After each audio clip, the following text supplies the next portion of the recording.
A flight attendant slapped a black woman mid-flight, assuming she could get away with it. What she didn't realize? The woman's husband is a powerful billionaire, sitting just one row behind her. The moment he stood up, the entire cabin went silent, and the flight crew's fate was sealed.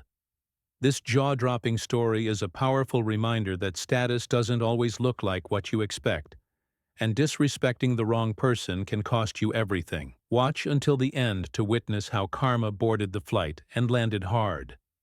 You won't believe what happens when a plane owner gets kicked out mid-flight by his own crew. What started as a routine trip quickly turned into a shocking display of arrogance and disrespect, until the truth came out. The man they humiliated? He wasn't just a passenger. He owned the entire aircraft. What happened next left the crew speechless, and the internet buzzing. This is the kind of real-life karma that proves you should never judge someone by how they look. Watch the full story to see how power and humility collided at 30,000 feet. "Boarding pass, please," said the gate agent, examining David's digital ticket with the subtle skepticism David had grown accustomed to. That barely perceptible hesitation that communicated silent surprise at his premium cabin assignment. With the practiced patience of someone who'd encountered this reaction hundreds of times, David waited as the agent verified what the scanner had already confirmed. "Thank you, Mr. Chen. Enjoy your flight." The first-class cabin was half full when David arrived, the standard mix of business travelers in their Brooks Brothers uniforms and the occasional leisure passengers celebrating a special occasion with premium travel. David stored his briefcase in the overhead compartment and settled into his seat, arranging his phone, noise-canceling headphones, and the latest Malcolm Gladwell book he'd been meaning to finish. Rachel Winters appeared at his side with the mechanical efficiency of someone who had performed the same ritual thousands of times. "Welcome aboard," she said, her customer service smile firmly in place. "May I offer you a pre-departure beverage? Champagne, perhaps? Or still water?" David noted the slight shift in her expression as she properly registered his presence, that momentary recalibration people experienced when their expectations didn't align with reality.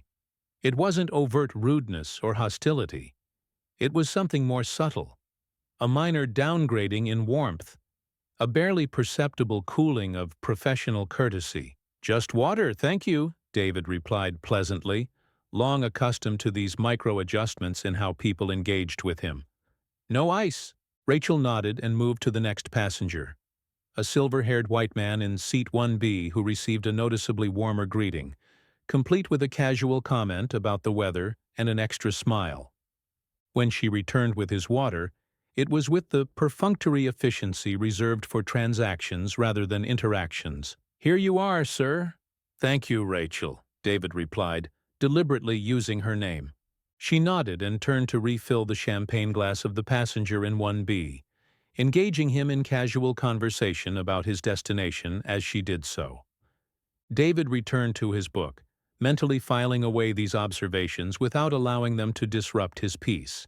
In his position as CEO of a global company, he'd developed an almost anthropological interest in these patterns, not just for personal navigation, but because understanding them was crucial to the diversity and inclusion work he championed within his own organization. As the final preparations for departure were underway, Rachel approached David again, this time with a more formal demeanor that immediately triggered his attention. Something had shifted in her posture, a new rigidity, a preparedness for confrontation. "Sir, there seems to be an issue with your boarding verification," she said, her voice lowered but still audible to nearby passengers. "I'll need you to gather your belongings and come with me to speak with the gate agent." The request was so unexpected that for a moment David wondered if he'd misheard. "I'm sorry?" "There's a verification issue with your ticket," Rachel repeated, her tone suggesting this was a routine matter rather than the highly unusual request it actually was. "We need to resolve it before takeoff." David had flown over 2 million miles with United. He was a global services member, the airline's invitation-only status reserved for its most valuable customers. His seat had been booked months in advance, confirmed that morning, and already scanned successfully at both security and the gate. There was no plausible verification issue that would require removing him from the aircraft. "Could you be more specific about the nature of the problem?" David asked, his voice calm but firm. Years of high-stakes business negotiations had taught him to maintain composure while establishing boundaries. Rachel glanced briefly toward the other first-class passengers, several of whom were now watching the interaction with poorly disguised interest. "It's a technical matter that the gate agent needs to address personally. If you could please come with me, we can sort this out quickly." The request wasn't just unusual, it was suspicious.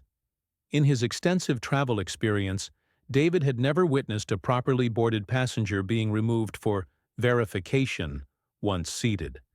Had there been a genuine technical issue, it would typically be resolved via the flight attendant's tablet or through communication with the gate agent without requiring the passenger to deplane. "I've already been verified at the gate," David pointed out reasonably. "My boarding pass was scanned without issue. If there's some administrative matter that needs attention, perhaps the gate agent could come aboard, or we could address it after landing.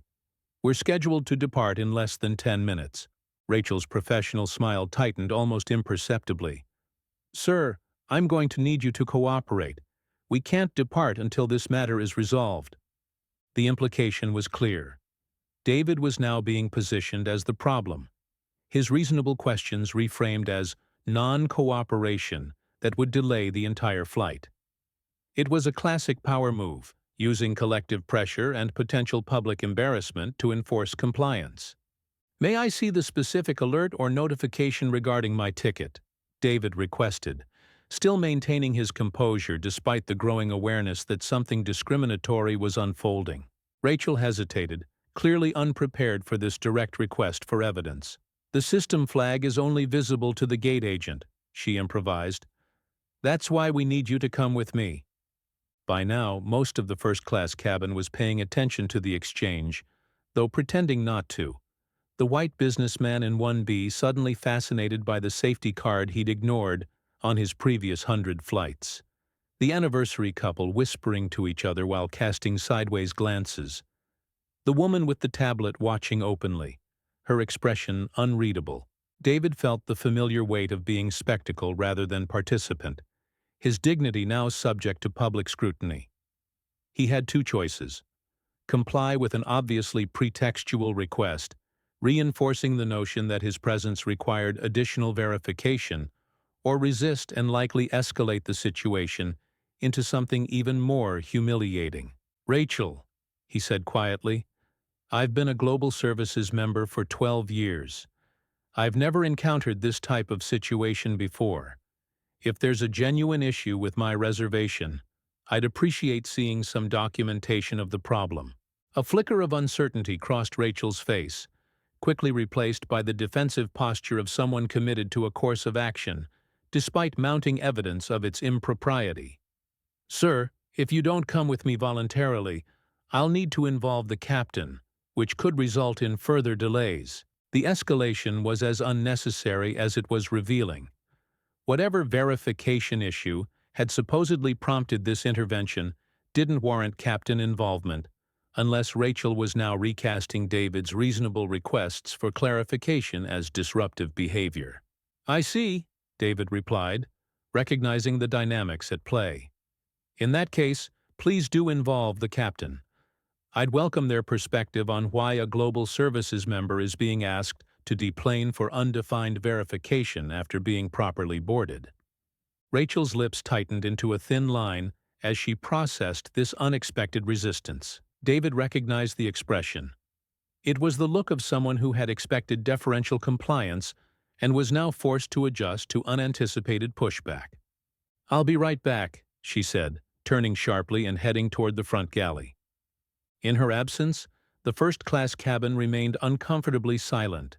David was acutely aware of the other passengers' attention, even as they pretended to be occupied with their pre-flight routines. None had intervened or questioned Rachel's unusual request.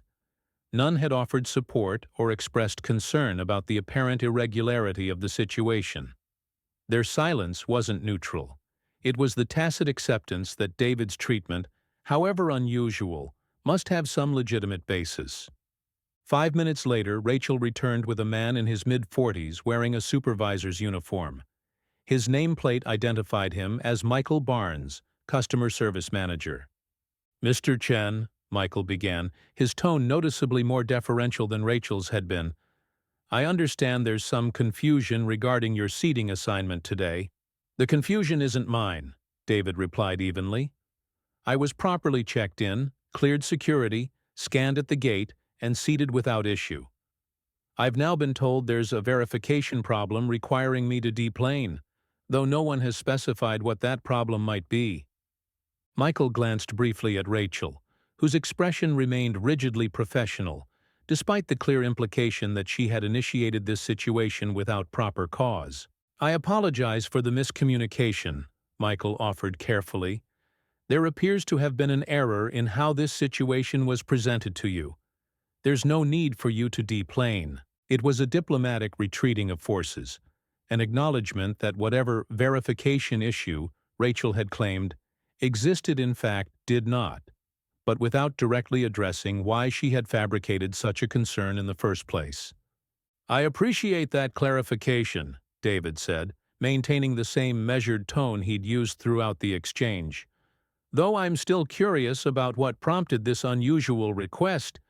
In 15 years of flying United First Class, I've never been asked to deplane for a verification after boarding was completed." The question hung in the air between them, its implication clear to everyone within earshot. Michael shifted uncomfortably, clearly searching for a response that would diffuse the situation without admitting the obvious: that Rachel had singled out the only person of color in the first-class cabin for additional scrutiny, based on nothing but her own biased assumptions. "Sir, there was a misunderstanding about the passenger manifest," Michael attempted, the explanation transparently false. "We apologize for any inconvenience." David nodded, choosing not to press further in this public setting. "I understand. Thank you for resolving the matter." David returned to his book, outwardly composed but inwardly processing the familiar calculations. Was this worth escalating further? Would filing a formal complaint result in meaningful change, or just bureaucratic deflection?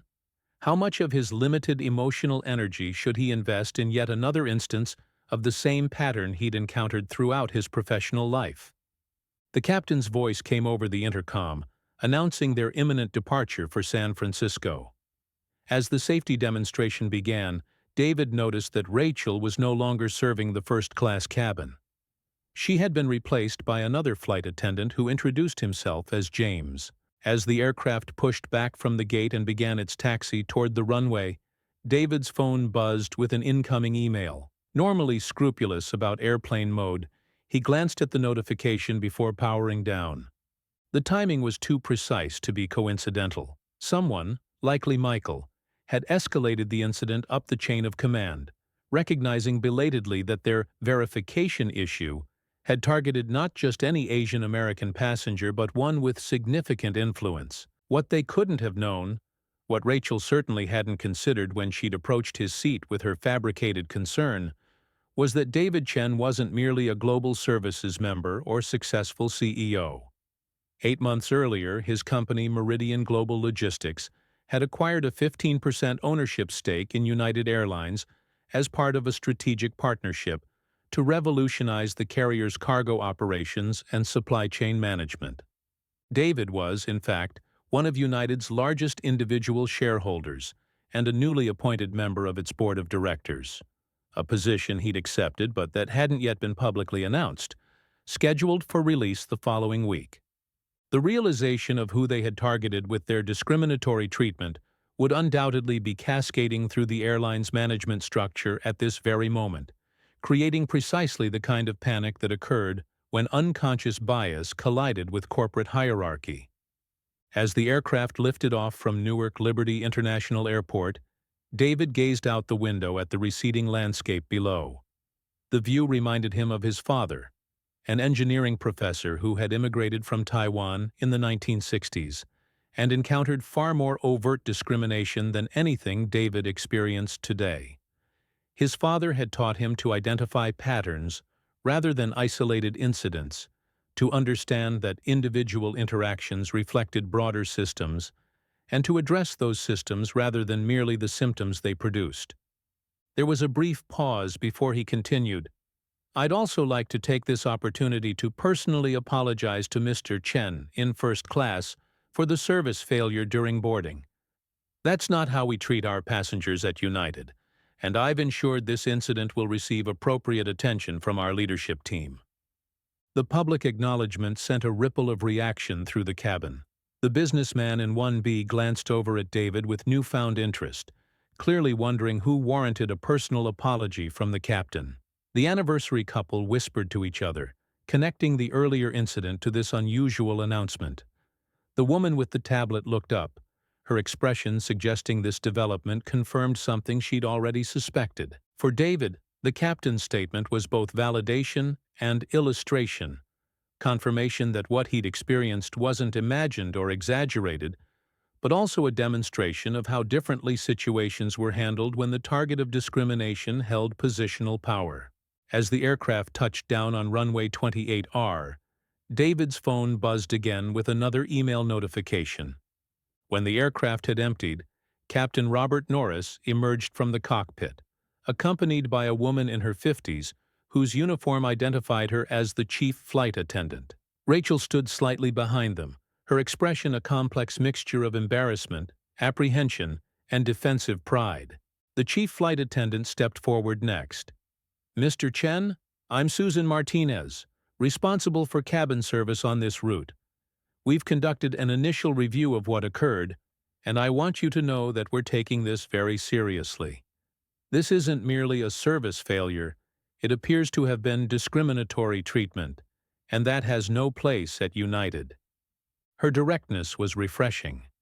An acknowledgement of the true nature of the incident rather than euphemistic references to miscommunication or misunderstanding. Captain Norris and Susan exchanged glances, clearly uncomfortable with the implicit question. Why was David's experience being treated differently from countless other incidents of discrimination that received perfunctory apologies at best? The awkward acknowledgement confirmed what David had already surmised. His treatment was receiving special handling not because of what had happened, but because of who it had happened to. The revelation of his board position and ownership stake had transformed a routine expression of bias into a corporate crisis. David nodded thoughtfully, considering his response. He could easily demand Rachel's termination, a request that would almost certainly be granted given the circumstances. But removing one flight attendant would do nothing to address the systemic issues that had enabled her behavior in the first place.